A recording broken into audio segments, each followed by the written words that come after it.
Doctor, yo le voy a hacer una pregunta. ¿Están siendo efectivas las vacunas? Qué gusto poder tener siempre al doctor del día aquí en este programa ¿Qué pasa con Mariela? De 10 a 1 de la tarde, a las 11 empiezan siempre las entrevistas. Y le quiero agradecer, doctor Fernando Zacoto, que ha estado con nosotros durante todo este tiempo de pandemia, que continúa, especialista en salud pública, presidente de la Sociedad Ecuatoriana también de Salud Pública. Y vamos a tratar el tema de pues el COVID-19 y ahora con su variante estrella, Omicron. Es como una vedette Omicron. Ahorita ya está ella, Dios mío, con un rating increíble, está conocida en el mundo entero, o sea, le está ganando el puesto a Jennifer López definitivamente. Doctor, ¿cómo le va? Bienvenido. Realmente la gente en principio veía al Omicron, a esta variante, con agrado, con simpatía y con esperanzas, pensando que era el principio del fin de la pandemia. ¿Qué estamos viendo al día de hoy?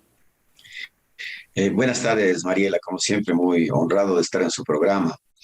Bueno, a ver, por una parte, el Omicron famoso, efectivamente, en todo el mundo, era una situación que podía esperarse, porque como habíamos conversado en ocasiones anteriores, toda vez que la vacunación no llegaba a muchos segmentos, a muchas poblaciones, a muchos países, pues Ujú. eso implicaba que en esos países tales personas tenían un mayor riesgo de generar este tipo de variantes. Era un campo fértil para que se produzcan estas variantes y mutaciones. Ok. Eso es lo que ha pasado. Pasó antes con Delta en la India, ahora pasó con Omicron en Sudáfrica. Y de cualquier manera, también hay que decirlo, es decir, las investigaciones avanzan muy rápidamente y eso es lo bueno. Y se conocen algunos datos que yo creo que son esperanzadores, en el sentido de que Por favor. toda vez que en un periodo corto, por ejemplo en Sudáfrica, se produjo un pico muy alto, ¿no? Explosivo de casos, pero a la vez también disminuyó con la misma celeridad. Y ese es efectivamente un dato que es esperanzador porque hay mucha más gente que se ha contagiado y entonces genera ya algún tipo de resistencia, algún tipo, perdón, de respuesta inmunitaria, algún tipo de protección. Y entonces el virus ya no tiene mucho en donde poder invadir, digamos, si llega a donde una persona y está protegida, sea porque está vacunada o sea porque le dio la enfermedad, pues ya se va cortando la cadena de transmisión casi de una forma natural. Es lo que se llama la historia natural de la enfermedad. De tal manera que esperemos que se confirme y que en un par de meses la situación muestre un evidente declive, y eso implique ya que pasaremos a una fase de transmisión endémica, es decir, una presencia ya del virus, pero no de una manera epidémica, que es lo que tenemos todavía hasta ahora. Pero yo a usted lo veo muy tranquilo con este tema de Omicron. O sea, realmente pues lo veo muy esperanzado.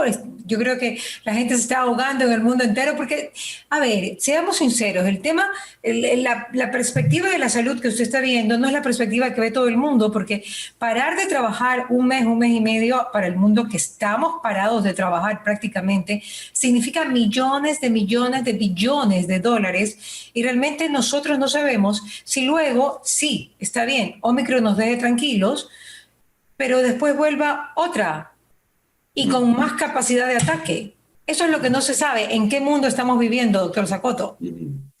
Bueno, efectivamente, uno no puede dar por sentado verdades absolutas y eso sí es lamentable y eso sí que nos incomoda a todo el mundo, digamos, no poder expresarnos con toda certeza y seguridad.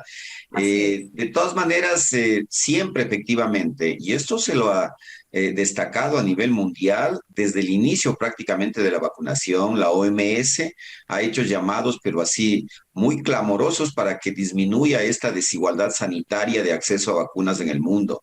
Si es que Ujú. eso no se corrige, ciertamente que puede haber siempre la posibilidad de que en determinadas zonas exista capacidad de generarse estas nuevas variantes, algunas de las cuales podrían eventualmente ser inclusive más peligrosas. En este caso, la ventaja, digamos, es que la naturaleza misma de esta variante es de alta transmisibilidad, pero los síntomas y signos son digamos, menos graves. De hecho, parecería que se van asemejando a los episodios clásicos de una gripe, de una influenza no complicada.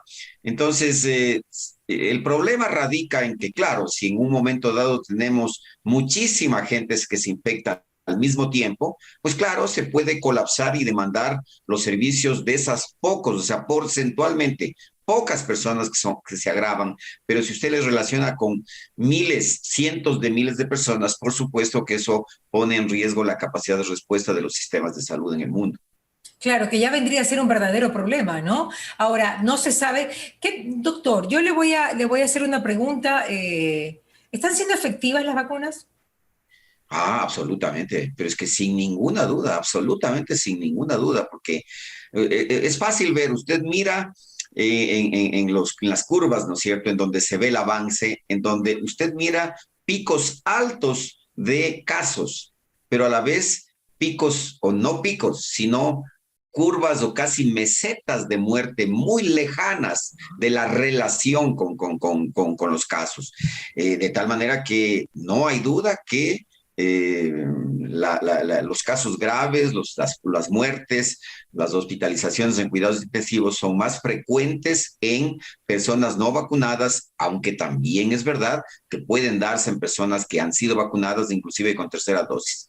Eso es evidente, pero ciertamente que estas vacunas están cumpliendo el fin para el cual fueron creadas. Desde el inicio se comentó, en realidad no es una vacuna en el estricto sentido de la palabra, porque una Eso quiero que me vacuna le diga, por inmuniza. favor, ahí pongamos un punto y aparte, porque no es una vacuna que esteriliza al virus, es una Eh, vacuna que lo ataja, pero que no lo esteriliza. Podría decirse que lo atontece, pero no lo mata. Exacto. O se le va por la galleta la pelota, ¿no? Ay, le metieron mal por la galleta. Más o menos así está el virus, ¿no? Estoy de acuerdo con usted que no mata. A ver, cuénteme, ¿por qué usted dice que no es una vacuna como tal lo que nos estamos, pues, inoculando? Porque las vacunas tradicionalmente, históricamente, le inmunizan a la persona. Es decir, un niño al quien se le vacuna contra sarampión no le vuelve a dar nunca, o sea, no, ya no tiene posibilidad de que el virus penetre en el organismo y si penetra, que es verdad, si penetra, ya el Ujú. organismo ha fabricado los anticuerpos y las defensas necesarias para impedir que produzca una enfermedad. Ok. Esa es la naturaleza misma de las vacunas. En este caso, probablemente por el modo mismo de efecto de la vacuna y también por este virus que tiene características propias que antes no se veían, pues la vacuna lo que hace y lo que se comprobó desde el primer momento era justamente que a algunas personas les impedía tener la enfermedad, pero a un gran número de personas efectivamente impedía que se presenten casos graves o casos potencialmente mortales. Esa es la gran ventaja y déjeme decirle que no es una ventaja, no es algo menor, No es es una poco, ventaja no es importantísima. poco. Ahorita lo Ajá. que nos está molestando es, obviamente, el decrecimiento de la parte económica, de que obviamente que, bueno, el sector de la salud está bollante, pero el resto de los sectores, imagínese el espectáculo, imagínese las líneas aéreas, o sea, todo este tipo digamos, de empresas que están sufriendo muchísimo y si van a sufrir un mes y medio, terrible. Pero pues, ¿qué tenemos de esperanza para una pan vacuna? Una vacuna que realmente pueda abarcar absolutamente todo. No parece probable que eso exista. Ahora, antes de contestarle esto, yo creo que justamente todas las pérdidas económicas que sin duda se están produciendo, también tiene que ser una lección para los países y para las sociedades, para que ubiquen a la salud pública en el sitial que le corresponde, a efectos de que la próxima De pandemia no nos acuerdo, encuentre pues desguarnecidos como ahora, sería imperdonable. de acuerdo, Entonces, de eso acuerdo. tiene que invertirse en salud pública. De tal manera que eh, pensar que va a existir una mega vacuna que acaba con todas las variantes de este Enfermedades virus, respiratorias y todo, no pues. es posible. Necesariamente como son virus que tienen características propias, este es un tipo de coronavirus, tiene características propias, entonces ciertamente que las vacunas como que se especializan en responder a a los diferentes tipos de virus y se especializan a las diferentes variantes. La ventaja hoy es de que se actúa a nivel genético sobre las células mismo, digamos, ¿no es cierto? Sobre las moléculas, sobre el punto viviente más pequeño. Y eso es una ventaja, pero a la vez también el virus trata de defenderse y entonces genera algunas condiciones como estas mutaciones que hace más difícil. Ahora mismo Pfizer está indicando que en unos 3 meses tendría ya una vacuna contra esta variante. Moderna dice que a finales de este año o del próximo. Sin embargo, es posible, y ojalá así sea, que no se necesite, es decir, que ya la inmunización, la capacidad de respuesta en el mundo fue tan amplia por esta velocidad de transmisión que quizás podamos ver esperanzadores que no llegue a estos niveles de transmisibilidad tan altos, que es la preocupación que tenemos en este instante. Es decir, desde mediados de diciembre, lo que tenemos en enero, probablemente estaremos hasta mediados de febrero con todavía un incremento de casos. Sin embargo, luego de eso, mire que la variante se identificó el 24 de noviembre en Sudáfrica. En Sudáfrica misma, después de un mes, ya la curva comenzó a descender drásticamente, de tal manera que todo eso nos da indicios de que parecería que efectivamente en 2 o 3 meses podría, siempre y cuando no aparezca otra variante con similares características, podríamos ya comenzar a manejar esto como un proceso endémico, ya mucho más, con mayor capacidad de control por la gestión misma de salud pública en cada país. En realidad todo está por verse porque no sabemos cuánto tiempo dura la inmunidad de los que se están contagiando. Puede que dure 3 meses, 4 meses, 5 meses, 6 meses, no lo sabemos. Digamos, allí hay dos temas, ¿no? Primero, está claro que la protección, no inmunidad, la protección generada por las vacunas, se está hablando de entre 5 o 6 meses aproximadamente, todas las vacunas. La protección generada por la enfermedad parecería que se puede extender un poco más, tanto por la acción de los anticuerpos como estas famosas células T, que son los linfocitos que en el organismo humano enfrentan estos agentes externos, digamos. De tal manera que ahora mismo ya se habla de una cuarta dosis, 4 o 5 meses después de la tercera. Yo la verdad es que ahí tengo mis ciertas dudas también. Yo espero que la historia natural de la enfermedad se dé como en otros casos y de que el virus comience ya a transmitirse más lentamente justamente por esa historia natural de la enfermedad y por esta especie de agotamiento del virus a lo largo del tiempo. Confío que eso sea porque eso ha sido la historia también, es decir, la historia ha demostrado que así se comportan los virus. Esperemos que en este caso también. ¿Cuánto duró la gripe española? Claro, la gripe española tomó 3 años sin ninguna. Claro, antes ahí la ventaja era que, la ventaja era que no había, pues como ahora que uno en un par de días puede estar en un continente a otro. Allí eran muy lejanos, Europa, de España, de América, de otros países. Entonces, pero eso a la vez determinó una mortalidad altísima en países como en Europa mismo, en Estados Unidos, fue una cosa realmente espeluznante. También tuvo relación con la Primera Guerra Mundial y entonces muchos soldados fueron al campo de batalla con la enfermedad. Eso fue, y eso obviamente no había registros acuciosos como hay el día de hoy. Entonces, sin embargo, ¿cómo fue decayendo la gripe española? ¿Por qué se fue debilitando ese virus? Una comparación histórica. Se fue debilitando justamente por lo que decimos, por el comportamiento natural del virus, por la historia natural de la enfermedad. Entonces, mire que en el caso de la gripe española, que en realidad era gripe originada en Estados Unidos más que en España,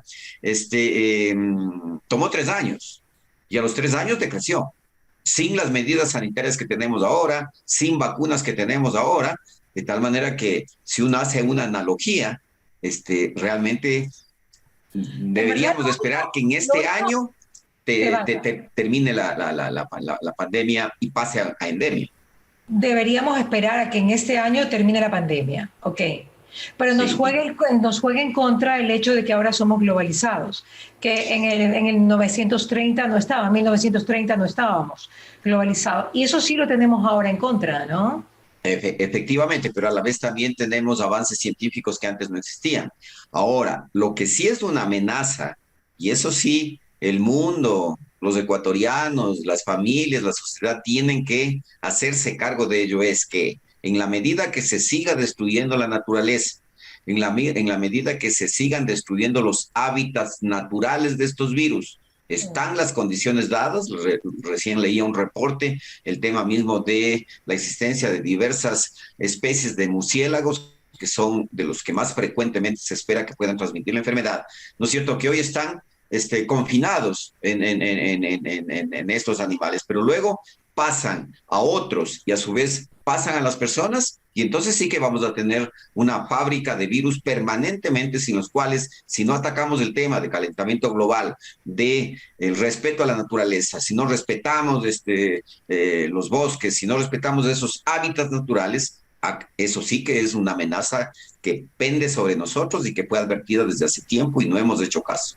Estamos totalmente de acuerdo, porque realmente los murciélagos son los, digamos que los dueños de esos virus y son los que se transmiten a través de otros animales, ¿no? Porque ellos obviamente van y muerden, o no sé si los murciélagos mueren o pican, pero tienen esos dientes así que yo creo que muerden y les dejan pues obviamente toda la infección y todo el virus a las vacas, a los caballos, a los corderitos. Pero si se mantienen, digamos, en esos hábitats naturales, no pasa nada, digamos. Es una zoonosis, o sea, es una enfermedad de los animales, pero el momento en que pasa a la persona se convierte en una zoonosis. Y eso fue lo que pasó. Cuando me como esa res que ha tenido contacto con un murciélago, porque los murciélagos realmente muerden a las vacas y a los caballos y a los animalitos en la noche. Sí.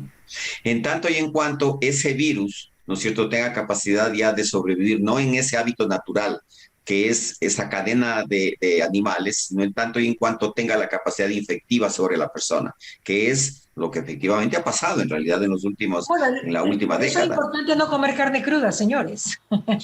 No solamente por eso, por otras razones también, porque pues hay otros parásitos, etcétera, que están es cierto. esa carne. Doctor, ¿por qué hay tanto PCR falso positivo, falso negativo? Lo estamos viviendo. Yo ya lo he vivido más o menos 3 veces en la empresa, en menos de una semana. Acabo de hablar con otra amiga que a las sobrinas también les dio un falso negativo y viajaron. Entonces, el virus nos está haciendo una jugada que no conocemos, porque nos estamos confiando mucho en un PCR negativo y resulta que recién se está incubando. Correcto. Es decir, allí hay que mirar en qué momento y quiénes se hacen. Una vez que existe ya una alta transmisibilidad, en realidad no se necesita hacer una prueba PCR antígeno de manera generalizada, sino identificando ya, por ejemplo, sintomatología y también identificando casos y contactos cercanos, digamos, para evitar la transmisibilidad. El punto es ese, cortar la cadena de transmisión. Ahora también hay que saber cuándo se hace la PCR o el antígeno, porque si es que se lo hace demasiado temprano, ¿cuándo es demasiado temprano, doctor? La persona normalmente se infecta 2 días antes de presentar síntomas, cuando se presentan síntomas. Es decir, el día 3 está con síntomas, quiere decir que hace 2 días ya se contagió y ya tiene el virus en su organismo. Sin embargo, no se puede detectar ese virus por PCR hasta el día 5 y por antígeno hasta el día 6. Entonces, repítame. No se puede detectar desde el día que se contagió hasta el día. Hasta el día 5. El día 5, una PCR que es más sensible tiene mayor confiabilidad. El antígeno, como tiene menos sensibilidad, un día más tarde o 2, entre 6 y 7 días. O sea, tiene que esperar. Si es que yo me contagié, yo tuve un contacto ayer con alguna sospecha, ¿no es cierto? Y no he desarrollado ningún síntoma y me hago la PCR o el antígeno 2 días más tarde, me va a salir negativo. No quiere decir que no tenga, está incubándose la enfermedad. Y a su vez también hay que mirar al final, ¿qué es lo que pasa? Muchas veces hay PCRs positivos, ¿cierto? Que ya no son contagiantes. O sea, que ya pasó el tiempo y que se sigue manteniendo positivo una PCR, pero ya no es contagiante porque pasó los 10 días, ahora ya se flexibiliza un poco. Se habla de 5 días de aislamiento y 5 días de uso de mascarilla en espacios públicos, y luego ya para dejar de hacerlo, digamos, con capacidad de infectar. Se redujo el tiempo de aislamiento de 10 a 5 días. Claro, ahora, sí es cierto que la mejor vacuna es la mascarilla, el distanciamiento y el lavado de manos. Sí, y sobre todo, realmente ahorita con más estudios que se están haciendo, la mascarilla no hay duda, pero también el tema de la ventilación, y de la ventilación natural y de mecanismos de ventilación que impidan que los virus que están en el aerosol entonces puedan mantenerse allí. Y entonces ahí sí la recomendación es válida en lo posible, y tratar de evitar, por supuesto, una fiesta, una reunión social en un sitio cerrado, sin ventilación, con mucha gente. Eso evidentemente el riesgo es mucho mayor. En lo posible, realizar actividades al aire libre, si está adentro, con ventanas abiertas, con cruce de aire, con ventilación cruzada que permita. Entonces, ahí se dice que en 30 segundos el virus se dispersa, digamos, y entonces ya no tiene capacidad de llegar a las vías respiratorias de una persona y poder contagiar. Claro. Ahora, lo que pasa, doctor, es que no sabemos muchas veces cómo actuar, y por eso pues se contagia la gente, luego tiene una gripecita, vuelve a trabajar porque solo es gripe, porque le dio un falso negativo, luego regresa a trabajar y resulta que se ha sido COVID. Es una locura, doctor. O sea, estamos así como sin brújula por los falsos negativos y falsos positivos, porque pareciera que cada día se retrasa la detección del virus con el PCR. Sí, a ver, usted ha dicho bien una cosa, Mariela, sin brújula. Y realmente quien tiene que tener la brújula es un sistema de salud pública fortalecido, sólido. Hay muchas distancias con otros países que sí, seguramente tienen similar embate, pero la reacción de salud pública es mucho mejor. Una persona se hace PCR o antígeno, e inmediatamente, el momento en que le sale positivo, ya un punto de la vigilancia sabe, e inmediatamente contacta con la persona, y entonces viene ya todo el tema de aislamiento, etcétera, para cortar la cadena de transmisión. No es posible cortar la cadena en absoluto, o sea, totalmente, ni mucho menos, pero sí enlentecer la progresión de los casos, básicamente para que no colapsen nuestros servicios. Yo espero que podamos responder. En Ecuador todavía no estamos a un nivel así que tuvimos en otros momentos. Sin embargo, la propia proyección dice que va a haber un mayor número de casos en los próximos días. Nosotros hicimos un pronunciamiento como Sociedad de Salud Pública que hay que dejar de ver solamente a los hospitales como posibilidad de respuesta. Si los síntomas son leves, hay que activar esa red primaria que hemos hablado tantas veces, Mariela. Entonces, esos centros de salud tienen que convertirse en sitios de atención para que haya la contención y las personas no tengan que ir al hospital y no colapsen los hospitales. Esa es parte del sistema, de la respuesta del sistema, y yo confío, espero que efectivamente pues la progresión misma, esta combinación de 3 factores, la naturaleza del virus, la eficacia de las vacunas y también el hecho de que ya hemos aprendido a manejar clínicamente mejor las enfermedades. Estas 3 combinaciones permitan bajar la mortalidad y poder enfrentar, en definitiva, esta nueva ola que estamos viviendo. Y ojalá que podamos, después de unos 3 meses, que me invite, mirar qué fue lo que pasó y si efectivamente pasamos de esta etapa así crítica, angustiosa, a esta etapa ya que siempre va a haber. Ojo, no es que el virus va a desaparecer del mundo, ni mucho menos, pero ya va a ser mucho más manejable. ¿Prevé que el 2022 es el último año del virus? Ese es yo pienso que a la luz de los estudios que se han hecho y a la luz también de las experiencias de comportamiento del virus, yo creo que hay fundamentadas bases para pensar que en este año va a terminarse la pandemia y pasar endemia, siendo como que naturalmente, infortunadamente, pues los médicos, los técnicos, los científicos, infortunadamente jamás podemos decir de manera categórica qué va a pasar, pero hablamos en términos de altas probabilidades. ¿Cuál sería la diferencia entre pandemia y endemia? Sabiendo que, pues, obviamente, es una enfermedad, pandemia es una enfermedad de todo el pueblo, por decirlo etimológicamente, y endemia es algo que está en un lugar, sobre un lugar, ¿ok? No, digamos que en pandemia... ¿Cómo usted lo Ajá. puede describir? En pandemia hay mucha gente infectada, mucha Claro. gente con riesgo de infectarse. Es la En primera pandemia que ha habido en el mundo, ojo, doctor. Antes no ha habido sí, pandemias. Es la primera del mundo.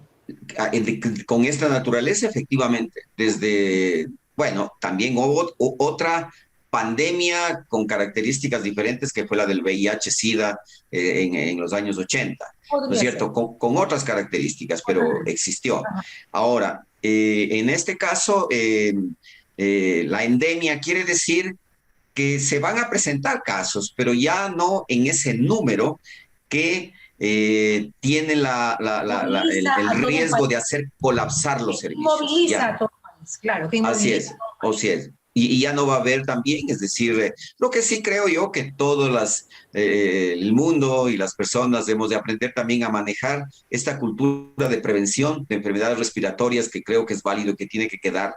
Porque Claro. mire que antes alguien estaba con una gripecita e iba a su trabajo y Y no se ponía estornudaba y decía mascarilla. estoy muy mal y seguía trabajando. Bueno, eso ya tiene que cambiar. Entonces ya no va al trabajo, ya tiene que protegerse con una Tenga mascarilla. Entonces, alergia, póngase la mascarilla. yo creo que eso también vamos a aprender y pienso que en ese sentido también va a ayudar a controlar esta fase endémica que yo creo que se va a dar en este año sin duda. Doctor, hay algo que yo leí el otro día que me pareció bastante interesante, no sé si usted lo ha podido investigar, y es el hecho, perdón, ¿cómo están los doctores? ¿Están bien? ¿No están contagiados? Porque me han dicho que los profesores están un poco contagiados, no sé realmente el dato exacto. ¿Cómo están los doctores? A diferencia de marzo del 2020, que fue catastrófico. ¿Cómo están ahora? Como no hay Hoy, tanto paciente, me imagino que están bien, ¿no? Digo para la atención. no, hay muchos pacientes, pero también los médicos ya aprendimos a protegernos adecuadamente, mucho Ya, mejor que hace 2 años. Se dan ya. casos sin duda alguna, porque es obviamente una situación de alto riesgo, pero no se da a un nivel que pueda alarmar, digamos. Yo creo que ventajosamente existe también la vocación, también existe respuesta público-privada, en fin. Ahora hay un poco más de recursos. Claro que siempre es importante la respuesta pública. Hay personas de escasos recursos, que son muchas en el país, que naturalmente dependen del sector público y el sector público tiene que tener capacidad de respuesta. Pero Ecuador tiene en el creo que sector estamos. público suficientes enfermeras y médicos para atender a todo lo que está pasando ahora de la forma en que usted lo está planteando, o sea, poner pues en diferentes puntos del país lugares de atención. ¿Hay suficientes médicos y enfermeras para esa atención a nivel Ecuador? Yo creo que no hay suficiente, sin embargo, si se organiza la respuesta de manera estructurada, fortaleciendo esta atención primaria de salud, creo que la capacidad de respuesta es mucho mejor. Creo que hay una deuda social, hay una brecha que todavía no termina de llenarse y que hay que trabajar fuerte. Solamente para recordar, en Ecuador, hace unos 15 años habían 2.000 de estas unidades primarias de salud en el ministerio. Hoy solamente hay 1.800 y la población creció. Eso le da la medida que probablemente necesitaremos alrededor de 4 o 5 mil unidades de este tipo para poder estar al día y poder responder a algo que es como una norma. Lo más cerca posible, diga usted 15, 20 minutos a pie de un domicilio, debería haber un servicio primario de salud. Ahora estamos lejos de ello y por tanto hay que fortalecerlo. Pero para esta fase, creo yo que si se combina la actividad pública, privada y también la actividad primaria de salud, el seguro campesino, el Ministerio de Salud, coordinado. Creo que al país, al gobierno, al ministerio le hace falta una mayor capacidad de coordinación de los recursos existentes y eso se facilita con esta organización territorial que también hemos hablado que hay que cambiar. Mariela, hay que volver a las direcciones provinciales de salud. No es sensato tener estas zonas tan disfuncionales en las que usted tiene a Imbabura, Esmeraldas y Sucumbíos, o tiene a Orellana, Napo y los cantones rurales de Pichincha. No es sensato esto que han hecho, que Galápagos se pretenda manejar desde Milagro o Guaranda desde Milagro. Es un contrasentido. Eso tiene que cambiar. ¿Para qué? Para que funcionemos de acuerdo a la división política nacional y también el sistema de información responda a la información que se da con el INE. Cantones, parroquias, provincias y no estas zonas y distritos que son muy disfuncionales. Yo estoy segura que usted tiene acceso a la ministra de Salud para poder decirle ese tipo de cosas y que se tomen medidas, porque la ministra es una profesional que está manejando las cosas primero con rapidez y segundo pues las está manejando de una manera adecuada. Sí. O por lo menos con las mejores intenciones, yo creo. Sí. Y yo creo que eso es primordial para luego poder desembocar en buenos resultados. Sí, a ver, yo creo que allí ciertamente no dudo de las mejores intenciones de la ministra, del equipo de salud. Sin embargo, pues creo yo que también tienen este temor, ¿no es cierto? Dicen, bueno, es un momento ahorita que está el aguacero me está empapando, no tengo tiempo para hacer cambios, pero creo Es que una ese es un error. urgencia. Yo creo que tiene Lo que que usted está hacerlo. planteando es una importancia, lo que se habla en administración. Estamos en algo urgente. Ya habrá Ajá. momento, luego a mediados de febrero, sin que esperar mucho, de que usted pueda tener algún acceso a la ministra de Salud y decirle, señora Sí, ministra, ¿qué le parece esto? Y con seguro la va a ser ministra recomiendo. hemos hablado del tema. Lo que yo creo es que quizás ahí a las autoridades, tal vez por, no sé si inexperiencia, les faltó un poco más de agresividad. Es decir, por ejemplo, le voy a dar un ejemplo concreto. Al comienzo, en la vacunación, que todo el mundo reconoce exitosa, sin embargo, no se tomó en cuenta la infraestructura física del Ministerio de Salud. Casi que no se vacunaba en unidades de salud. Usted vivía a 5 minutos de un de un centro de salud en un barrio y tenía que trasladarse 4 o 5 kilómetros a un centro masivo de vacunación. Pero eso es por marketing, porque todos los centros comerciales y esto decían, estoy acá, estoy acá, estoy acá. Y uno le hacía más fácil ir a un centro comercial, a un lugar donde ellos mismos, como empresa privada, publicitaban el que estaban allí. Entonces tiene que ver el marketing. ¿Y yo qué Y va a no pasar creo, con el salud? Si estaban en Mall del Sol, perdón, o en City Mall, o en cualquier lugar, o sea, sí, vacunando. Ahora en el parque y, histórico, hasta tercera sí, vacuna, sí. hasta tercera vacuna. Y yo no me opongo. Yo lo único que digo es combinemos las dos cosas. O sea, combinemos para Ahí que yo siempre vacunar. digo que la acción pública-privada es lo único que salvará al mundo. No tiene que ver con Sí, pensamientos ni ideologías, sino una acción pues totalmente compenetrada sí. entre lo público y lo privado, con respeto entre ambas partes. Usted lo ha dicho, pero mire que si no es sensato que yo vivo a 2 minutos de un subcentro de salud, lo lógico es que me vacune allí, me Pero toma se va 2 minutos Quicentro, llegar. pues. Se va al ¿Eh? Quicentro, porque el Quicentro le puso todos los pops. Aquí hay. Bueno, Se va en su con- carro, pone el brazo y me voy. Claro, pues pues. sí, el que tiene carro, el que no, el que vive en sector Claro. popular, tiene complicado. Pero Puedes pasar digamos, por el Quicentro y te pones. coincidimos en que hay que hacer una gran minga de esfuerzos como se hizo ahora para la vacunación, Claro. con el Ajá. sector privado, con el sector público, con la academia, con los municipios. Y yo creo que para lo que es salud pública mismo, el país tiene que instituir una nueva forma de organización en el que organizadamente, vale la redundancia, sume los esfuerzos de los distintos actores para el beneficio de la población, sobre todo la más necesitada. Doctor, le voy a hacer dos preguntas que tal vez no tienen que ver mucho con su especialidad, pero sí me gustaría que usted me las atienda. La una, que nosotros no somos especialistas en esto, como es la matemática, pero hay muchos matemáticos, como Juan José Illingworth, a quien admiro muchísimo, y otros más, que hablan de que Omicron no hay que verlo con tanta simpatía, cuando si tiene la capacidad de enfermar a más gente, obviamente va a haber en porcentaje muchos más fallecidos pues, que otras variantes, por la cantidad, por la capacidad de Sí, transmisión. Eso es sí, lógico. sí, sí, sí, es verdad. Yo he revisado La data los de él, estudios que ha hecho, la data del de señor Juan José Illingworth, Illingworth. y he visto que tiene sensatez, es decir, y tiene Tatiana, base, por invitar supuesto. mañana a Juan José, invitemos mañana a Juan José Illingworth. Él es Ah, qué bien. buenísimo. Yo creo que él ha mencionado dos de la información que he visto. Una, que identifica que las personas que tienen más riesgo de morir y de hospitalizarse están no vacunadas. Esa es una conclusión a la que llega. Eso sí llegó, a esa conclusión se llegó. Y la segunda conclusión es efectivamente esta, es decir, que ninguno de nosotros se está relajando. Señalamos el hecho de que existe menos letalidad, pero hemos insistido siempre en que a pesar de que haya solamente un caso en 1.000 que se agrave, si usted tiene 100.000, 200.000, 300.000, entonces va a tener mucha gente más que va a ir al hospital y va a colapsar los servicios. Claro, claro. Insisto, combine el Ministerio de Salud, la Seguridad Social, también con la atención en estos centros ambulatorios, centros barriales, comunitarios, centros de menor complejidad, para que no vayan solo al hospital, y esa va a ser una respuesta que nosotros hemos Claro, insistido porque se va a desde el ampliar inicio de la la pandemia. cobertura y esto obviamente Correcto, así mismo se va a multiplicar la atención. Correcto, va a haber muchos más puntos de venta, si queremos decirlo en términos comerciales. Ahora, otra cosa, doctor, hay un concepto que también quería comentarle. Una cosa es morir con COVID y otra cosa es morir por COVID. Eso viene con la comorbilidad. Sí. Okay. Sí, Cuando... ese es otro de las lecciones que hemos aprendido prácticamente al inicio de la pandemia. Ajá. Hay personas más vulnerables de las que hay que proteger. Las personas que están inmunodeprimidas, que están, por ejemplo, en un tratamiento de cáncer, las personas que tienen ciertas afecciones que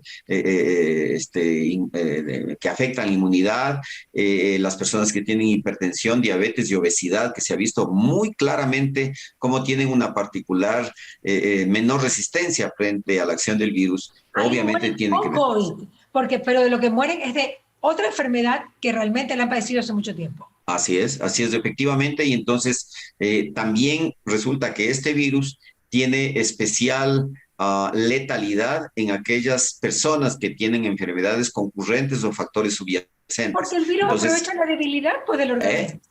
También es parte de la historia natural de la enfermedad. Y cuando mueres por COVID es porque realmente te has descuidado, porque no te has puesto tu vacuna, porque no fuiste a tiempo, porque yo creo que ya pasamos esa etapa en que el COVID venía con todo a matar en 2 días. Eso yo creo que se acabó, porque ya hay los medicamentos suficientes como para poder atacarlo a tiempo, para poder, pues, obviamente dar todo lo que ustedes ya saben que hay que dar para que no afecte el COVID per se directamente al organismo.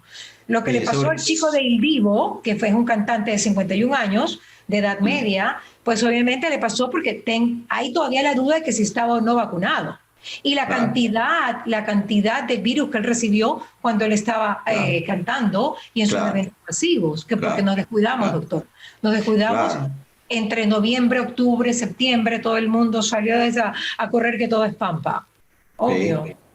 No, claro, también lo que usted ha dicho, es decir, la cantidad de virus que ingresa, la carga viral, es diferente si es que es menor a que es mayor, y también en qué organismo ingresa ese virus y qué tan daño mayor puede hacer en estos factores, que por eso también es necesario volver al tema de la prevención, siempre es valiosa, volver al tema de lo que tiene que ver con alimentación saludable, lo que tiene que ver con actividad física, con conductas y estilos de vida saludables, que por otro lado también aumentan la inmunidad y también hacen que la persona reaccione de mejor manera frente al potencial ingreso del virus. Así que ahí vamos aprendiendo muchas cosas. Ojalá las pongamos en práctica. Claro, porque ya para finalizar, en Estados Unidos se está trabajando sobre una vacuna o sobre un medicamento, no lo tengo claro.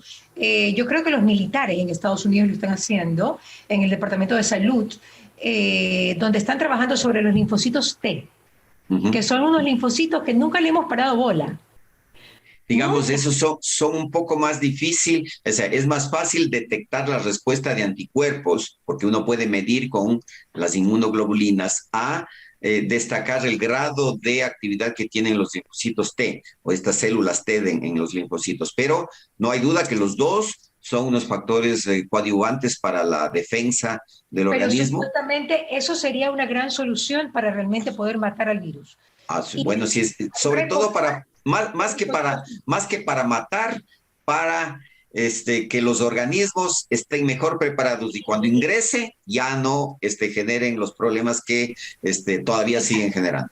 Así es, doctor. Muchísimas gracias, doctor Zacoto. Como siempre, un gusto conversar con usted. Ya sabe, hágame el favor, haga su cita con la señora ministra de Salud para que usted le plantee lo que me está contando, que realmente a mí me encanta poder, pues, también tener una interacción entre la parte privada y pública para poder tener mejores objetivos en este Ecuador al que amamos muchísimo y que queremos que le vaya bien. Todos queremos que así sea, Mariela. Le agradezco mucho la invitación y siempre estoy a sus órdenes. ¿Qué pasa con Mariela? Llegó a ustedes gracias al auspicio de Municipio de Guayaquil, Calipto, UTEC, ATM, DACE, Ceviches de la Rumiñahui, Urbaceo y Ecuer.